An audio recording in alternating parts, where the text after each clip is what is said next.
Right now, your savings account is quietly losing money. And if you're like most people, you don't even realize it's happening. The national average interest rate for a standard savings account is a measly 0.38%. At that rate, your money is basically standing still. The biggest banks in the country, the ones you see on every corner, are often the worst offenders. Many are still paying as low as 0.01% because they know most customers won't leave. But while you're earning pennies, there are accounts out there paying over 4%. That is a tenfold difference you are missing out on. On a $10,000 balance, we're talking about the difference between $38 a year and over $400 every single year.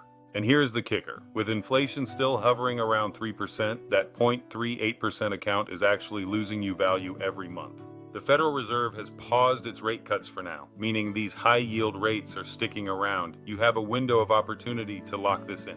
The new Fed Chair, Kevin Warsh, has indicated a cautious stance. This means we are in a sweet spot for savers where rates are high but relatively stable. So, how do you stop the bleed? I've broken it down into a simple 3-step framework you can execute today. Step 1 is the recon. You need to see what's actually available in the current market because it changes weekly. Don't look at the big banks you see on every corner. Look at online-only institutions like CIT, SoFi, or Lending Club. They have less overhead, so they pay you more. Check sites like Forbes or Bankrate. You're looking for an FDIC-insured account paying at least 4% APY with no monthly fees. Be careful of relationship rates at big banks. They might promise 3.5%, but only if you have $25,000 in a linked checking account. High-yield accounts don't play those games. And don't worry, most of these high-yield accounts have low or even zero minimum deposit requirements. You don't need $1 million to get these rates. Step 2 is the migration. This is where most people get stuck, but it's actually the easiest part.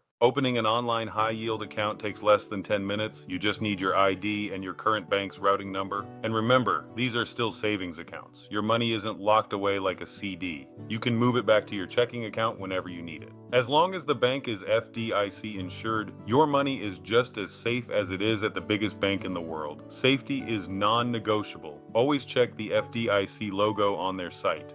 Keep an eye out for promotional boosts too. Some banks offer an extra 0.7% for the first 6 months. Just make sure the base rate is still solid after the boost expires.